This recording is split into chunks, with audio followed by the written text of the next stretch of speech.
Bom, a aulinha de hoje, meus queridos, é uma aulinha a respeito de estratégias argumentativas, certo? Eu até já organizei para vocês aí uma divisão de tela para você poder acompanhar melhor esse trabalho. Esse materialzinho que eu vou dividir a tela agora com vocês agorinha, ele é um material que eu vou colocar assim que acabar a aula, ele já vai estar disponível também na plataforma. Então, essa aula ao vivo nossa aqui vai estar na plataforma, caso você queira vê-la de novo. E também, né, esse material que vai aparecer na tela aí para vocês, tá certo? Então, bora trabalhar, meus queridos, bora lá.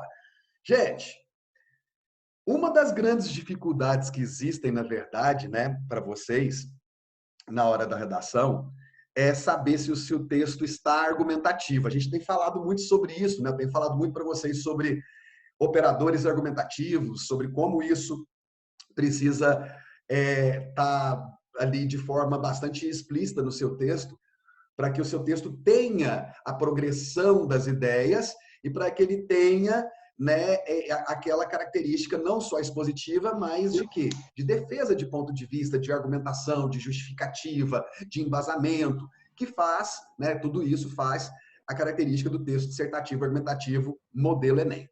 Tá certo? Então, antes de começar até a mostrar a tela para vocês, eu quero que você entenda que existe uma expressão chamada organicidade textual. Ai, Raul! O que é isso? Organicidade textual.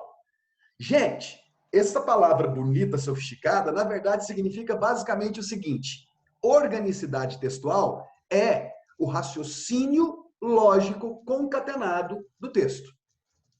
Beleza? O seu texto está concatenado, ele progride de uma forma lógica. Existe raciocínio lógico no seu texto.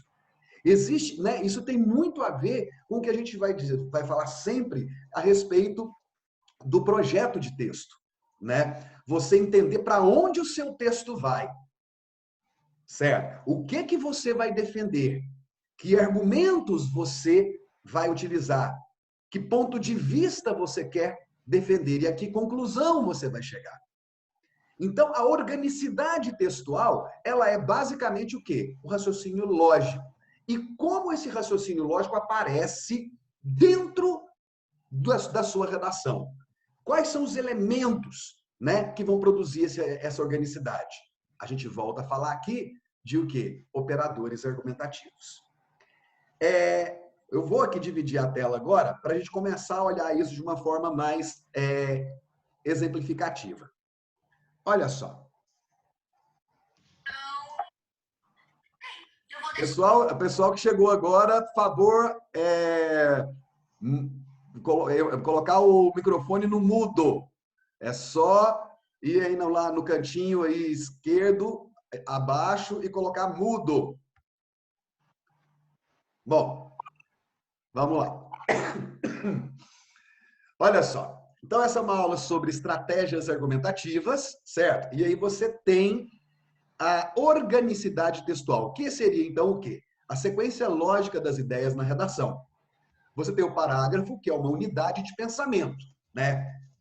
Gente, unidade de pensamento, o que é isso? Unidade do pensamento se você tem um parágrafo, por exemplo, de desenvolvimento, que é o que a gente vai focar mais hoje, que são os parágrafos de argumentação, você tem uma ideia inicial, você tem uma sequência lógica para desenvolver essa ideia inicial do parágrafo, certo? E esse parágrafo ele vai terminar quando esse pensamento, quando essa reflexão terminar. Então, o parágrafo é uma unidade de pensamento, com começo, meio e fim, certinho? Dentro desse parágrafo, né? Dentro desse parágrafo, nós vamos abordar, até onde pudermos, um aspecto ou um ângulo de uma determinada ideia ou questão. Então, se você tem, por exemplo, uma tese dividida em duas partes, certo? E essa tese, ela vai ser trabalhada naquele esquema que eu tenho falado bastante para vocês, sobre você tem duas partes, a primeira parte você vai trabalhar no D1 e a segunda parte você vai trabalhar no D2, certo? Então tá, e aí? Você chegou nisso, Você vai trabalhar a primeira parte da tese no D1, a segunda parte da tese no D2. Eu vou mostrar para vocês aqui, gente, então, a partir disso, como que você faz o parágrafo de desenvolvimento. Eu vou utilizar uma redação de uma menina que tirou nota 1000 no último Enem, né? Agora ficou mais fácil ter acesso a essas redações por causa do espelho que saiu, né? Essa menina se chama Vitória, ela é lá do Piauí, de Teresina, e é interessante observar como que ela vai, né, deixar bem clara essa questão da... Eu só preciso achar o negócio aqui. Vamos lá. Ó, pronto.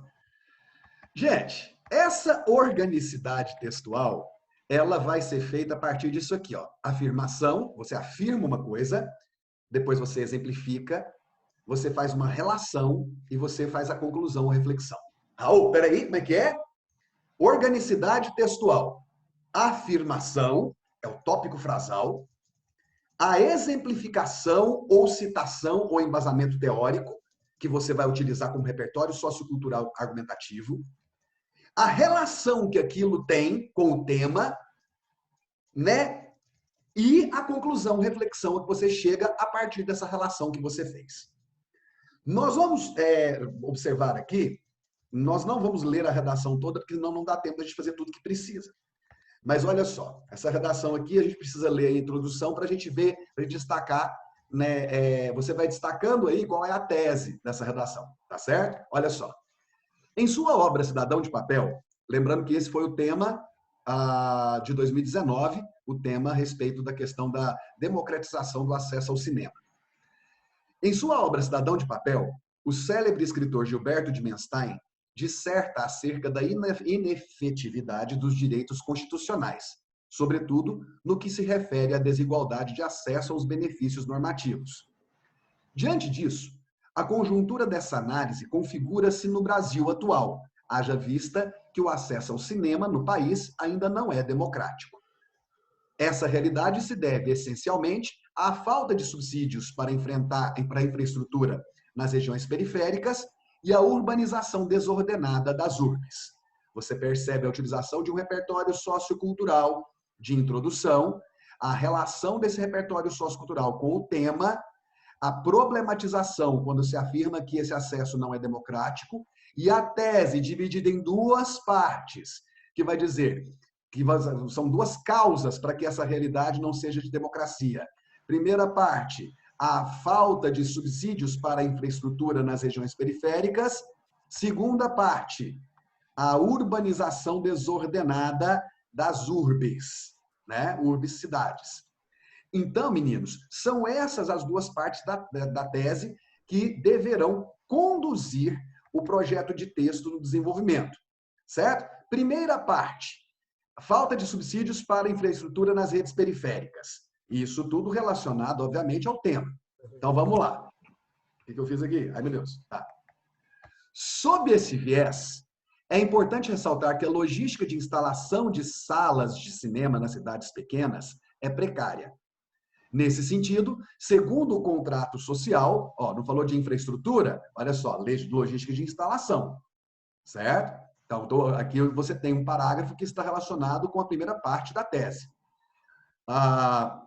Nesse sentido, o contrato social, o proposto pelo contratualista John Locke, cabe ao Estado fornecer medidas que garantam o bem-estar coletivo.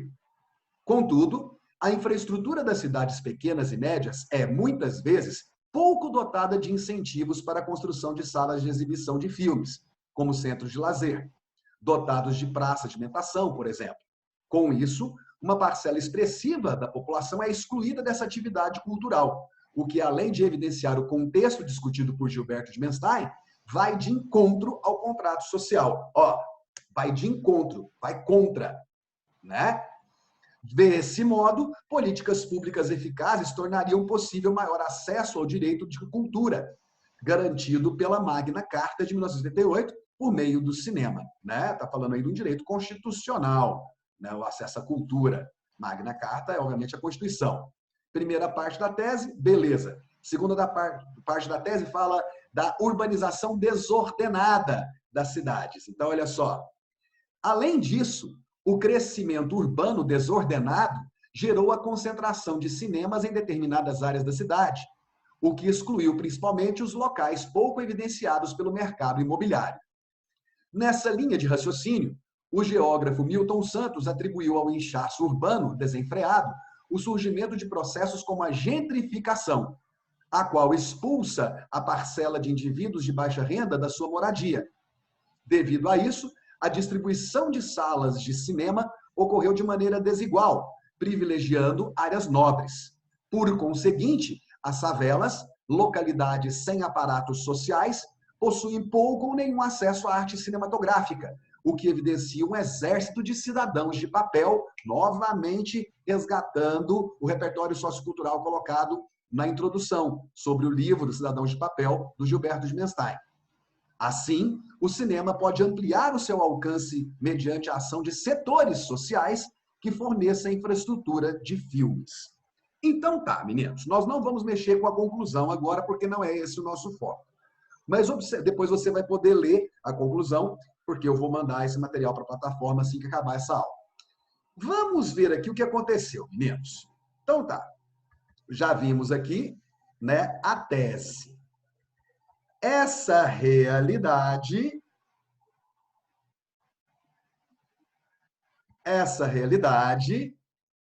se deve essencialmente à falta de subsídios para infraestrutura nas regiões periféricas e à urbanização desordenada das urbes. Tudo tranquilo? Olha a tese aí, dividida em duas partes. Vimos anteriormente. Começando o desenvolvimento, agora com as identificações de organicidade textual, de operadores argumentativos e de desenvolvimento argumentativo. Tá certo? Olha só. Sob esse viés, que viés? O viés da falta de subsídios para infraestrutura nas regiões periféricas. Sob esse viés, gente, não é corona não, tá? Preocupa não. Sob esse viés, elemento coesivo interparagrafal. Olha só, eu começo o meu desenvolvimento com um elemento coesivo, sob esse viés, certo? Interparagrafal por quê? Porque ele está iniciando o parágrafo, ele está entre os parágrafos, né? E não intraparagrafal, ele não está no meio do parágrafo, ele está iniciando, ele está ligando um parágrafo no outro, tá certo? Sob esse viés, é importante ressaltar que a logística de instalação de salas de cinema nas cidades pequenas é precária. Então, sobre a primeira parte da tese, nós temos esse tópico frasal. Um tópico frasal que vai reforçar a ideia da primeira parte da tese, certo? A logística de instalação de salas de cinema é precária. Aí, gente, depois que eu coloquei esse tópico frasal, eu vou, né, usar um outro elemento coesivo para ligar o que eu vou trazer de embasamento teórico, de embasamento científico, de citação, para embasar, né, para fundamentar esse meu tópico frasal. Olha só, nesse sentido, segundo o contrato social, o proposto pelo contratualista John Locke, é interessante esse o proposto pelo contratualista, porque você tem outros contratos sociais, como o do Rousseau, por exemplo, né? Então, ele está especificando o contrato social do John Locke. Cabe ao Estado fornecer medidas que garantam o bem-estar coletivo. Chance, olha só, esse é o embasamento teórico.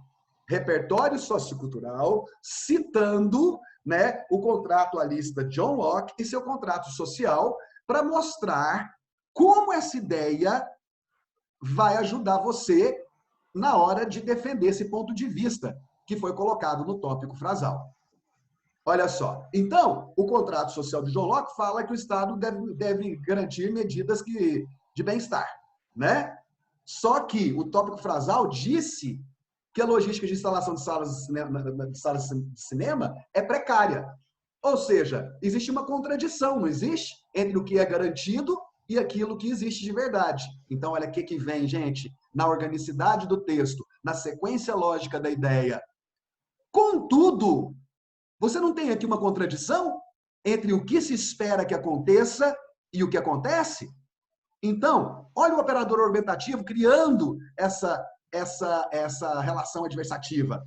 Contudo, ó, elemento coesivo, um operador argumentativo, relação adversativa. Adversativa por quê? Porque o que foi colocado como que deve ser feito, a partir da citação de John Locke, é diferente da realidade que foi colocada no tópico frasal. Então, existe uma relação de oposição, uma relação de contraposição.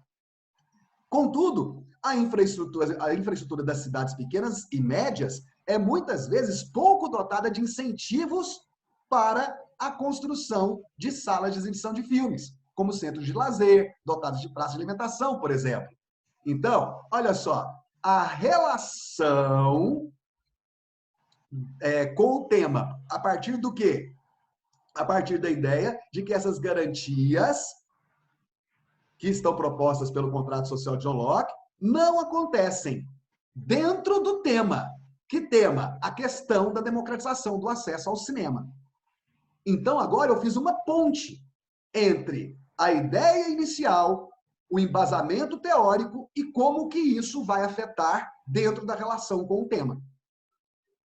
Certo? Com isso, com o quê?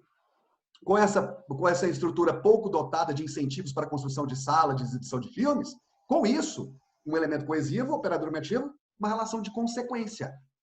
A consequência disso que acabou de ser colocado é essa que vem agora. Olha a progressão lógica das ideias, gente. Olha o desenvolvimento argumentativo, através dos operadores argumentativos. Com isso, uma parcela expressiva da população é excluída dessa atividade cultural. O que, além de evidenciar o contexto discutido por Gilberto de Menstein, vai de encontro ao contrato social. Agora, eu juntei o tema com o repertório sociocultural de embasamento, mostrando a consequência de não se ter esse tipo de estrutura e esse tipo de acesso. Por fim, então, depois que eu faço essa relação, eu chego à conclusão do raciocínio. O que eu fiz aqui? A interpretação do conceito. Eu mostrei como que o conceito lá do John Locke entra dentro do tema, entra no tema sobre a falta de acesso ao cinema. Certo? Então, existe a interpretação do conceito a partir da relação com o tema. Depois que eu terminei de fazer isso, vem a conclusão do raciocínio. Desse modo, políticas públicas eficazes tornariam possível maior acesso ao direito de cultura, garantido pela Magna Carta de 1938, por meio do cinema. Perceberam, meninos? Lembra que eu falei para vocês lá, ó? Afirmação, tópico frasal. Exemplificação, o embasamento teórico por meio de uma citação, no caso. A relação entre o tema e o repertório sociocultural utilizado e a conclusão, reflexão a que se chega, né, a partir dessa relação. Tem alguém que está com o microfone ligado. Desligue, por favor. Espera aí que eu vou ter que voltar lá. Para você desligar seu microfone, basta você ir no canto esquerdo, abaixo da tela, tem um microfonezinho lá, mute ele, por favor. Vai lá. Beleza. Meninos, a segunda parte da tese falava sobre a urbanização desordenada das urbes, como uma das causas para não se ter a democratização, certo? Então, vamos lá. Além disso, veja mais uma vez aqui o que, meninos? O elemento coesivo interparagrafal, somando mais uma causa para o problema acontecer. Além disso, o crescimento urbano desordenado, segundo a parte da tese, gerou a concentração de cinemas em determinadas áreas da cidade, o que excluiu principalmente os locais pouco evidenciados pelo mercado imobiliário. Mais uma vez, o que nós temos?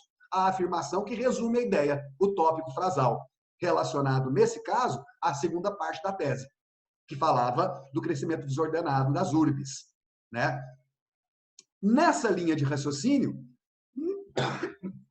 o geógrafo Milton Santos atribuiu ao inchaço urbano desenfreado o surgimento de processos como a gentrificação, a qual expulsa a parcela de indivíduos de baixa renda da sua moradia.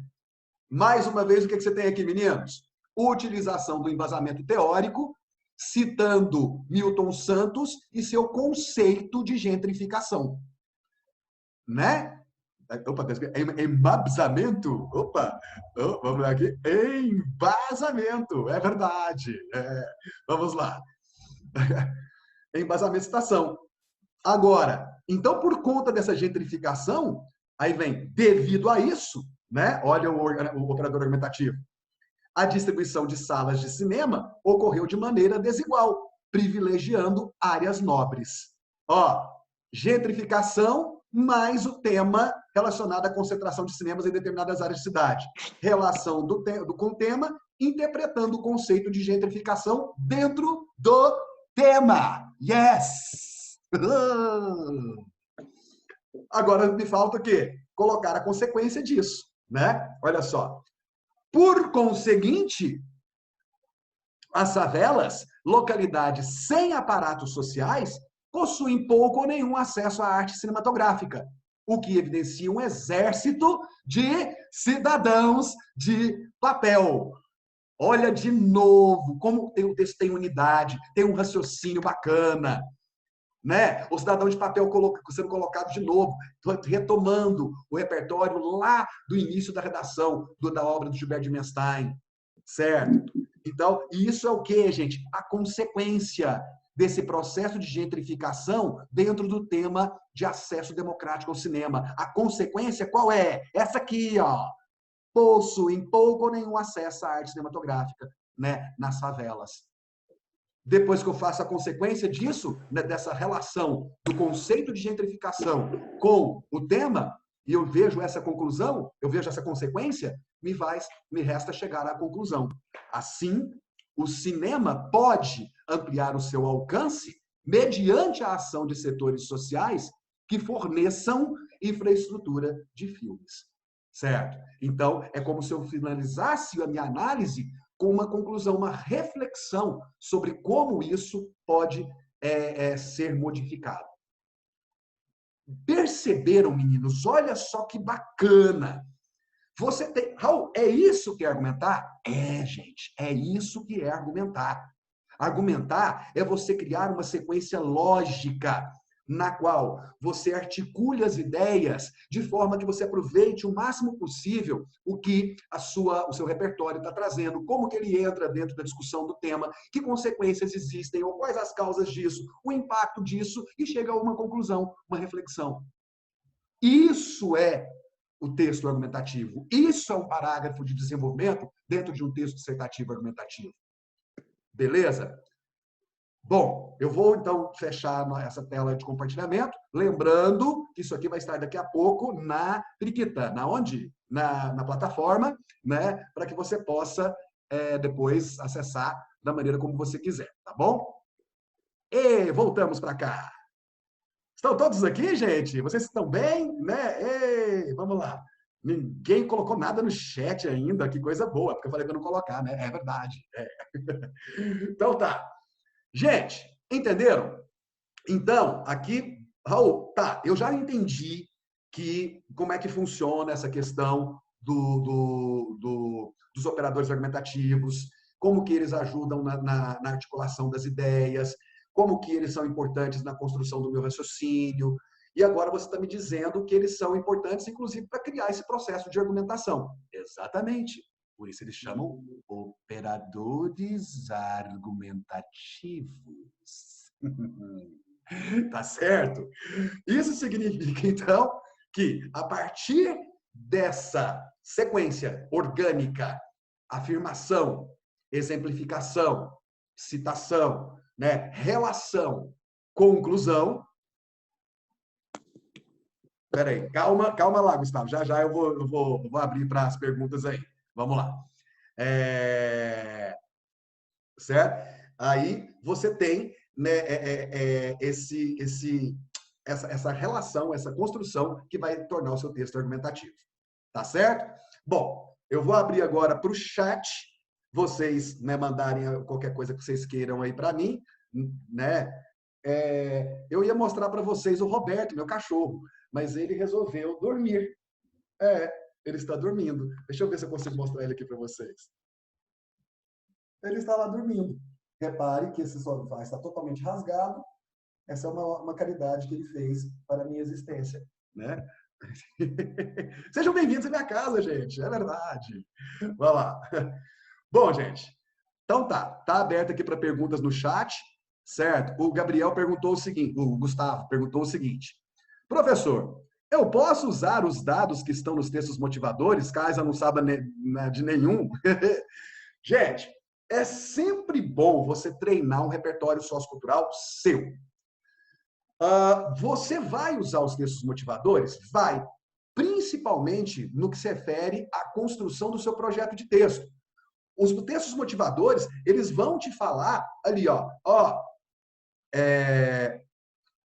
o texto 1 vai colocar um dado, o texto 2 vai fazer uma reflexão sobre o assunto, o texto 3 vai colocar uma problematização. Então, daqui, beleza, Maximus, já. Máximos. Eu não sei se é Máximos ou Máximos. Tá, beleza. Então, estou perguntando aqui também sobre textos motivadores, se eles contam como repertório sociocultural. Então, é o mesmo pacote aqui para que a gente vai falar. Gente, você precisa utilizar os textos motivadores, beleza? Tá.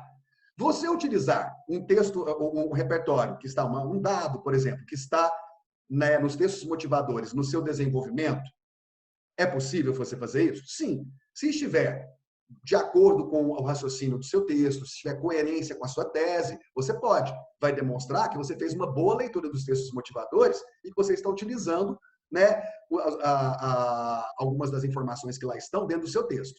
Mas você não pode se limitar aos textos motivadores. Né? Se você limita o seu repertório sociocultural aos textos motivadores, você já perde de cara 40 pontos na competência 2. E você tem muita chance de perder pontos na competência 3 também, no processo de construção argumentativa, já que você não trouxe, né? Você não selecionou, organizou, relacionou, né? Ou interpretou, né? Até você pode até ter interpretado os dados do texto motivador, mas você não selecionou nada do seu repertório. Então, isso é ruim, tá? Não pode usar apenas os textos motivadores como repertório sociocultural. Beleza? Pode usar? Sim. Se estiver dentro do seu projeto de texto, não ficar forçado, beleza. Tá? É bom que você demonstre que você leu os textos motivadores, que você entendeu qual é o caminho da construção do raciocínio? Mas não pode se limitar a isso. Vamos lá. Na sequência, perguntaram se é bom eu usar uma citação no arremate. Gente, o arremate, lembrando, é a última frase do texto, certo? Depois que você fez a proposta de intervenção, aí você usaria uma citação para finalizar o seu texto. Beleza. Gente, não se deve colocar citação nova no arremate. Você pode e até deve, é uma boa estratégia para dar unidade textual, você utilizar algum dos repertórios que você utilizou ao longo do seu texto e finalizar a sua redação. Vocês viram que na redação que eu mostrei para vocês, que a aluna, ela colocou O Cidadão de Papel de Gilbert Dimenstein, depois ela colocou outros repertórios, mas ela sempre voltava para contrapor O Cidadão de Papel com o repertório que ela estava usando naquele parágrafo. Isso dá coerência para o teu texto, para o seu texto, gente. Isso dá aquela ideia de que você está fazendo o quê? Você sabe por que você usou aquilo e você sabe como que aquele repertório interage com as outras ideias que você está trabalhando no texto. No remate, a mesma coisa. Arremate com uma ideia que já foi utilizada antes. Né?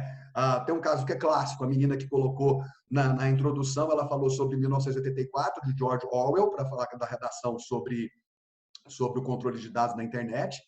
E ela falando daquele mundo monitorado e tudo, tal, as pessoas manipuladas pela tecnologia.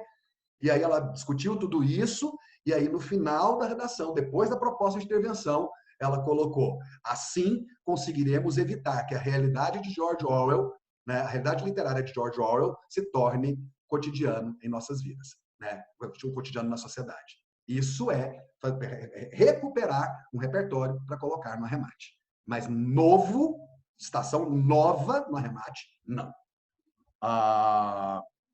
Os textos motivadores contam, eu já respondi.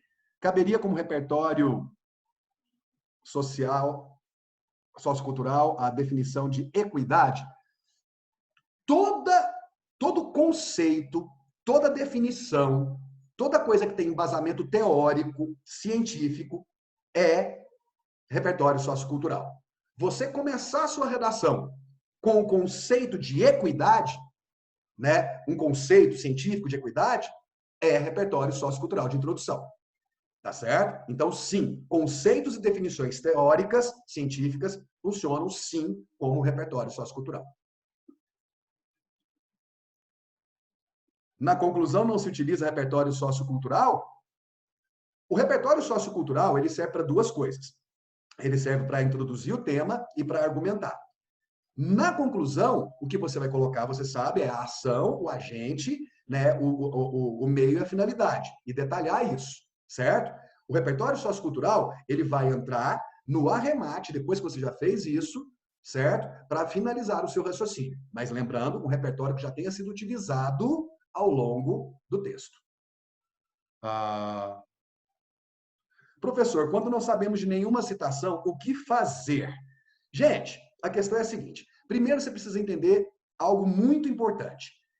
Repertório sociocultural, gente, não é só citação, certo? Citação é uma possibilidade, mas você... Gente, pensa o tanto de aula que você tem, o tanto de conceitos filosóficos, sociológicos, históricos que você não tem por dia. Então, é importante que você tente ir assimilando esses conceitos dentro da sua produção de texto.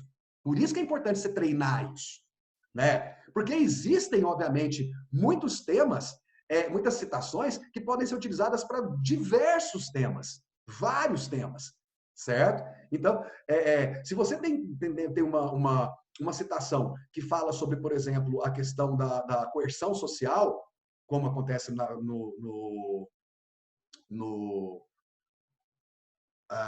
é que chama o cara, gente? A questão da coerção do fato social, Durkheim, né?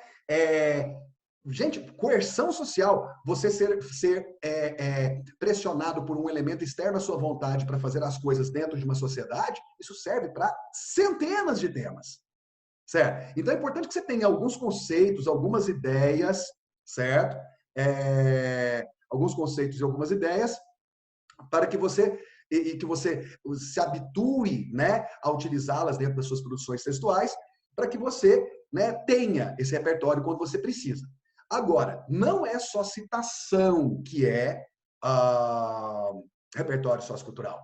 Como eu acabei de falar, um conceito, né, conceito de equidade, conceito de fato social, conceito de liberdade, conceito de direitos humanos, né, tudo isso é repertório sociocultural. Um fato histórico é repertório sociocultural. Um termo da geografia é repertório sociocultural. Uma frase de um sociólogo, obviamente, é repertório sociocultural. O dado de uma pesquisa ou um fato noticiado é repertório sociocultural. Um filme, um livro é um repertório sociocultural. Tá certo? Então, quer dizer, agora, algum repertório você precisa ter. Essa que é a grande questão. Tá certo? Tá. Não sabemos nenhuma situação. Tá. Raul, nas competências dizem, se eu não me engano, para ter a nota completa em repertório, necessita de 4 ou mais repertórios, o texto ideal seria 1, 2, 1. Então, em algum parágrafo eu teria de colocar mais de um repertório, já que na conclusão eu não poderia? GT, não existe isso, tá? Não se preocupe com isso. Se você tem, na verdade, o que o edital coloca, né, o manual de redação de 2019 colocou, é que sua redação tem que ter pelo menos 2 repertórios socioculturais. Tá certo? Ou seja, pode até haver um dos parágrafos em que você vai trabalhar com o raciocínio lógico sem necessariamente precisar colocar algum dado, fato ou repertório. Tudo bom? São 2 repertórios socioculturais, não 4. Como vai ser a entrega das redações? Dá, eu respondo no final. Usar a alusão histórica no desenvolvimento pode diminuir a nota? Não, não, não, não. Você pode, vamos depender do seu projeto de texto. Vamos supor ah, que você, na sua tese, você falou que o problema que está em questão tem razões na atual infraestrutura e, e no processo histórico nacional. Então, vamos lá. Você, na sua tese, disse que o processo histórico é parte do problema. É uma das causas pela manutenção e pela persistência do problema. Então, você pode sim, utilizar o fato histórico para mostrar que, olha só, no processo histórico brasileiro de colonização e tal lá, aconteceu assim, assim, assim, assim. Tá certo? E se você faz isso, o que acontece? Você tem a coerência com a sua tese. Gente, eu preciso começar a encaminhar para o final, porque nós temos apenas 40 minutos. Não sei se vocês sabem, né? E já está chegando nos 40. Vamos aqui. Beleza, então, Amanda? Pode, não tem problema algum. Tá certo? Desde que faça parte do seu projeto de texto e essa alusão histórica te ajude no processo de quê? De embasar o seu tópico frasal, como nós vimos lá na redação nota 1000. Então, ter 2 repertórios bem desenvolvidos pode ocasionar a nota completa? Pode sim. Beleza? Pode sim. O ideal é que você faça um repertório sociocultural de introdução na introdução, um repertório sociocultural de embasamento no D1 e outro repertório sociocultural de embasamento no D2. O ideal é esse. Tá certo? Esse é o ideal, como a gente viu na redação nota 1000 que a gente estudou agora. Tá certo? Mas, se você já tiver 2, for bem trabalhado, você tira nota 1000. Desculpa, você tem nota completa no que se refere a essa questão da competência 2. Tá? Mas o ideal é que haja sempre um repertório sociocultural quando você estiver argumentando ou apresentando o tema. Tá certo? Tem mais alguma coisa? Deixa eu ver. Finalizou? Gente, nós vamos precisar finalizar, tá certo? Vai estar disponível isso aqui, o material também, né? Eu tô morrendo de saudade de vocês. Acho que eu vou desmutar vocês tudo, aqui eu não sei como é que desmuta vocês tudo. Mas enfim, eu tô morrendo de saudade, tá certo? Não aguento mais ficar em casa, mas bora ficar em casa, bora estudar, bora fazer o melhor disso aqui, tá, gente? Bora fazer o melhor disso aqui, tá certo? Estudar bastante, fazer a coisa do jeito que tem que ser, para a gente sair dessa o mais rápido possível e poder a gente estar esquilando novamente. Queridos, foi um prazer. Um beijo para vocês, morrendo de saudade. Tchau. Pode dar tchau no chat ali, ó. Pode dar tchau. Ei, tchau. Tchau, tchau.